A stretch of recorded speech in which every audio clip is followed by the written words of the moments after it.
Yuk kita bisa mengelola emosi lebih baik lagi, gitu. Kalau emosi, emosi kan banyak yang nggak cuma marah, Betul.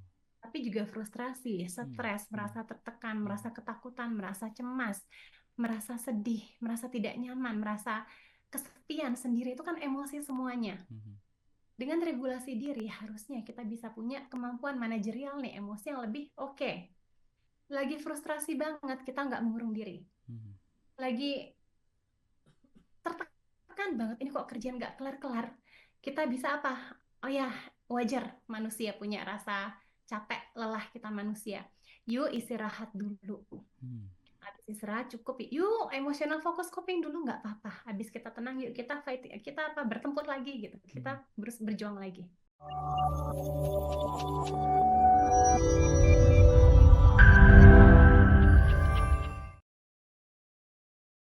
Sebagai manusia kadang-kadang kita apa ya, up and down gitu ya. Gimana caranya menjaga semangat pengaturan diri ini Mbak Inu bisa konsisten, terutama saat kita menghadapi tekanan dalam hidup kita. Ada stres, ada masalah yang mungkin membebani pikiran kita, hati kita. Itu pasti akan berpengaruh kan Mbak. Gimana supaya kita bisa maintain gitu ya, biar istiqomah, tetap bisa meregulasi diri dengan baik supaya tujuan kita tercapai Mbak Inu. Iya. Kalau stres itu kan berarti kita punya beban yang di luar kemampuan kita. Hmm. Beban itu kita persepsikan lebih berat, lebih besar daripada kapasitas kita gitu kan. Jadi memang untuk mengatasi stres, yuk kita kenalin kemampuan diri dan kelemahan diri, keterbatasan diri kita apa. Berani buat bilang tidak. Jangan jadi apa people pleasure ya, Hmm. people pleaser gitu Hmm. kan. Nyenangin orang lain padahal diri kita sendiri jadi korban tanpa kita sadarin.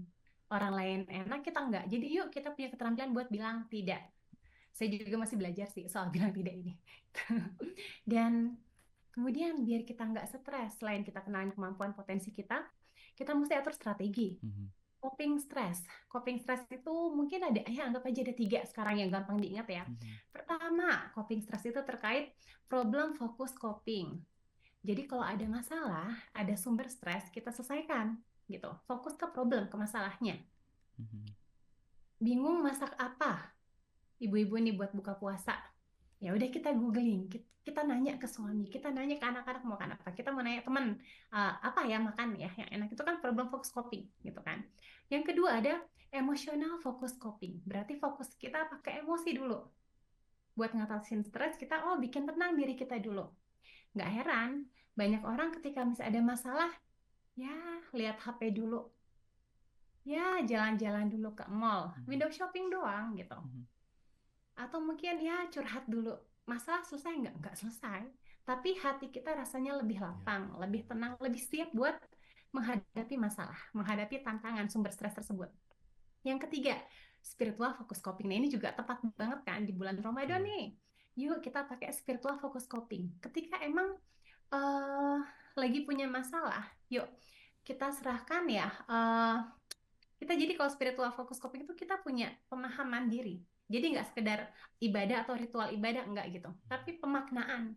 Spiritual itu lebih ke pemaknaan. Hmm. Yuk, kenapa sih kita stres? Kenapa sih kita mesti menghadapi sumber stres ini? Kenapa kita mesti melakukan ini gitu? Yuk dengan spiritual, oh ya aku pengen jadi diri yang lebih baik. Aku pengen jadi diri yang mungkin yang Allah ridhoi. Jadi lebih ke pemaknaan. Spiritual kita lebih kuat. Hmm. Oke. Okay. Kemudian ya itu sih mengatasi stres. Yuk kita punya strategi coping stres. Mungkin yang saya sedikit berbagi nih di sesi ini adalah yuk kita bisa mengelola emosi lebih baik lagi gitu. Kalau emosi, emosi kan banyak yang nggak cuma marah, Betul. tapi juga frustrasi, Hmm. stres, Hmm. merasa tertekan, Hmm. merasa ketakutan, merasa cemas, merasa sedih, merasa tidak nyaman, merasa kesepian sendiri itu kan emosi semuanya. Hmm. Dengan regulasi diri, harusnya kita bisa punya kemampuan manajerial nih, emosi yang lebih oke. Lagi frustrasi banget, kita nggak mengurung diri. Hmm. Lagi tertekan banget, ini kok kerjaan nggak kelar-kelar. Kita bisa apa? Oh ya, wajar manusia punya rasa capek, lelah kita manusia. Yuk istirahat dulu. Hmm. Habis istirahat cukup, yuk emotional fokus coping dulu nggak apa-apa. Habis kita tenang, yuk kita fight, kita apa bertempur lagi gitu. Hmm. Kita berjuang lagi. Terus buat emotional focus coping, kenalin emosi. Aku lagi apa sih? Kebanyakan orang kan lagi takut dia perilaku emosinya marah. Mhm, mhm, Lagi takut nih suami kok belum pulang-pulang nih udah jam 12 malam nggak ada kabar. mhm, Suami pulang marah. Harusnya kan mhm, kita bilang, aku takut, aku khawatir gitu kan. Kok kamu belum ada kabar? mmm, Yuk kita kenalin emosi kita. Kemudian kita kelola emosi tersebut dengan ekspresi yang sesuai. mhm, Kalau sedih bilang aku sedih, nggak di SMS-in.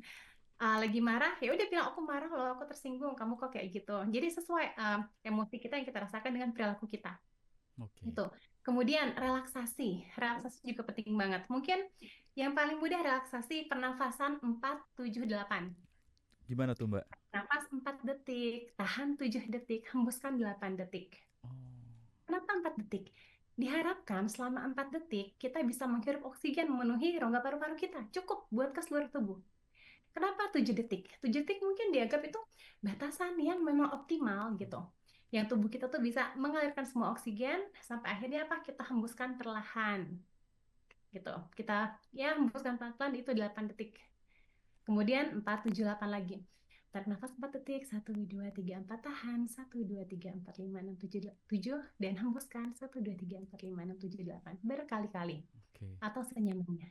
Atau ketika emang marah banget, aduh boro-boro ingat berapa angkanya ya? Ya udah, tarik nafas dalam-dalam. Tarik nafas dalam-dalam, hembuskan Mmm, perlahan. oke. Oke, Wah, ini itu sedikit tips. tips menarik ya, sepertinya akan saya praktekkan juga nih sehari-hari, Mbak Inu. Iya, ini Oke. karena waktunya, sedikit lagi, saya ada satu pertanyaan nih dari sahabat kita nih, ada Diana di Jakarta Selatan. Selamat malam Mbak Inu, tadi mana ya pertanyaannya? Nah ini, tidak terlalu berhubungan dengan topik, banyak orang bilang ikuti kata hati, namun kadang-kadang saya merasa kebingungannya. Apakah itu keputusan yang tepat? Bagaimana cara membedakan dorongan hati yang positif dengan yang negatif, Mbak Inu? Oke. Hmm. Oke, ikuti hati. Yuk, itu mungkin anggap aja itu bagian dari pengaturan diri. Yuk ikuti kata hati, yuk. Dan biasanya sih, ya mungkin secara sadar ataupun tidak sadar, badan kita tuh tahu loh, ini pilihan baik atau tidak buat kita. Mhm. Dan sebenarnya buat keputusan-keputusan yang memang sangat penting atau hal yang sangat besar, di Islam pun diajarkan apa? Istikharah, Hmm. kan? Yuk kita musyawarah. Musyawarah kan artinya apa? Kalau di psikologi, kita sharing dengan orang lain, kita berbagi beban kita.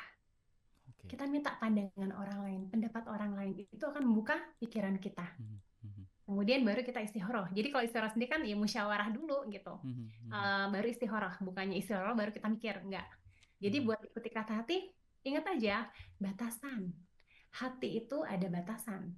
Hati biasanya semoga ya kalau kita bertakwa, kalau kita baik, kita akan mendorong didorong pada kebaikan gitu. Mhm. Ingat-ingat batasan, melanggar agamakah, melanggar hukumkah, melanggar norma sosialkah, melanggar norma keluargakah gitu. Mhm. Dan Mhm. kita pilih-pilih. Semoga hati kita memang Allah berikan kecondongan kepada kebaikan.